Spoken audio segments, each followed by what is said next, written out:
Waduh, kemarahan Krisyanto Yenoni kepada Presiden Prabowo atas amnesti dan abolisi bisa membuat kita merinding apa geli. Sampai-sampai termul yang satu ini sebut Presiden Prabowo pengecut. Kalau tak ada termul, tak mungkin jadi presiden dan lain-lain. Alasan demi persatuan seolah tak masuk akal mereka. Yang ada pada pikiran mereka itu tetap Jokowi dan Jokowi. Dia juga akui para termul stres dengan kebijakan Pak Prabowo kali ini. Beropini sih boleh aja, tapi nggak segitunya juga kali. Tuan Presiden, ya benar, Ternak Mulyono sedang stres atas sikap keputusan konyol Anda. Memang, Ternak Mulyono sedang stres.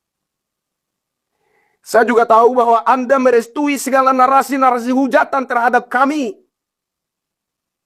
Karena kalau Anda tidak merestui itu tentu Anda menegur.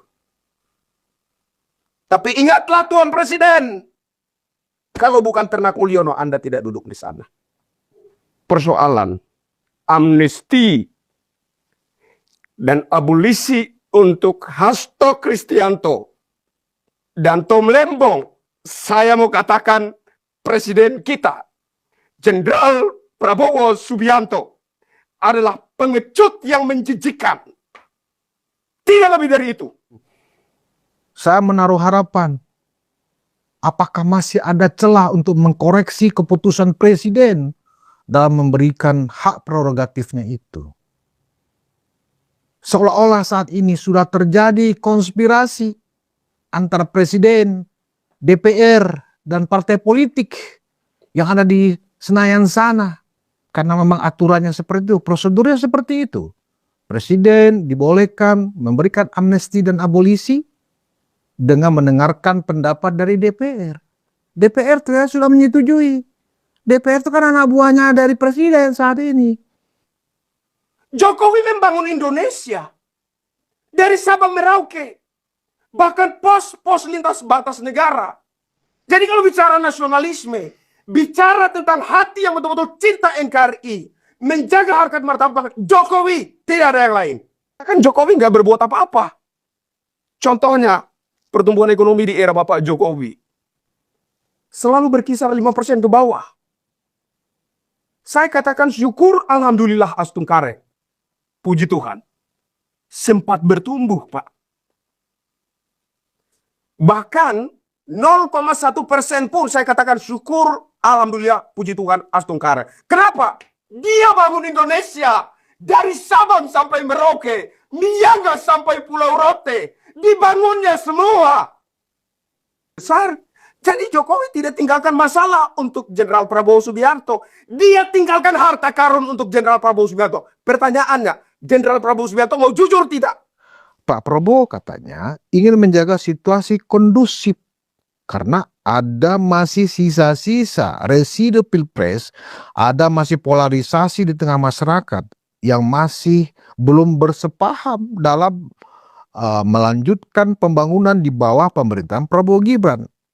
Nah, itu alasannya yang kita dengar bersama-sama dari Menteri Hukum dan HAM yang notabene itu adalah anak buah Presiden Prabowo. Pertanyaannya adalah, sebentar Bu, pertanyaannya adalah, ya, apakah dua orang terpidana koruptor ini mempunyai semacam kekuatan mengganggu kepentingan nasional, mengganggu kedaulatan, mengganggu persatuan? Apakah sehebat itu mereka sehingga korupsi yang mereka lakukan harus diampuni oleh presiden?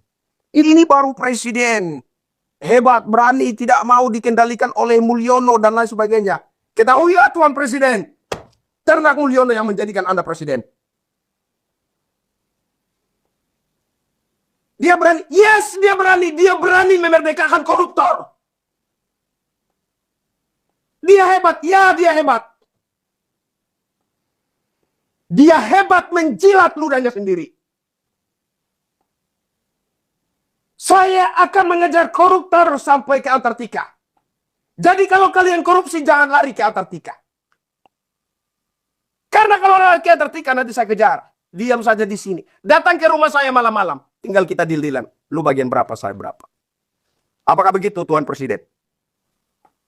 Anda pengecut yang menjijikkan, yang hanya bermulut besar, seperti tong kosong nyaring bunyinya. Demi mengharapkan dukungan 100% di parlemen, PDIP kemudian bergabung.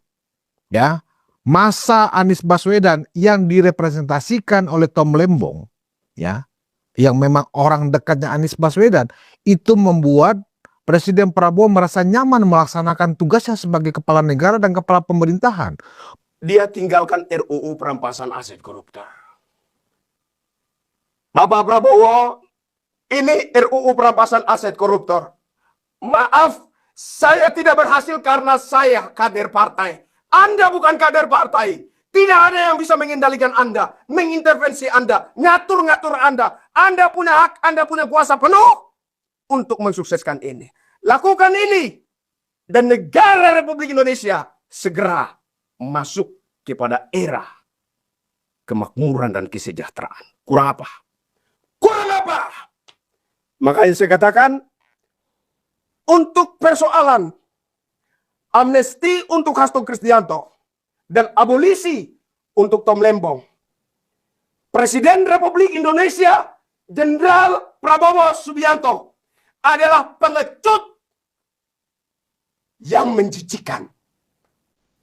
Alasan persatuan dikaitkan dengan amnesti dan abolisi terhadap 2 orang tersangka korupsi. Korelasinya apa? Korelasinya apa? Adalah saya mengatakan itu hanya para penjilat-penjilat yang ada di sekitar presiden, siapapun dia. Bahkan yang dulunya adalah seorang kritikus, ya, yang berani mengatakan putih adalah putih, hitam adalah hitam, menulis aneka puja-puji kepada Presiden Prabowo. Persoalannya adalah saya tidak bisa menutup mata betapa akar rumput yang memenangkan Prabowo Gibran. Ketika Jenderal Prabowo Subianto dilantik jadi Presiden Republik Indonesia, dia membawa serta otaknya atau tidak? Modal besar ditinggalkan oleh pendahulunya. Mental dipulihkan, disembuhkan. Kurang apa? Tapi memang pada dasarnya Jenderal Prabowo Subianto adalah pengecut. Sehingga dia lebih mementingkan bagaimana posisi jabatan saya sebagai Presiden Republik Indonesia ini aman. Bukan bela wapres. Tapi kita jujurlah dengan kenyataan. Presiden kita sudah kerja apa? Kenapa wapresnya yang dibully? Mereka yang menghujat saya, menghujat kami dengan sebutan Ternak Mulyono, mereka dulu dukung Prabowo. Faktanya apa? 0. Tidak ada hasil. Yang kalian hujat Ternak Mulyono. Kami yang mendudukan Jenderal Prabowo Subianto di kursi manis Presiden Republik Indonesia. Apapun argumentasi kalian, itulah faktanya. Kalian gagal.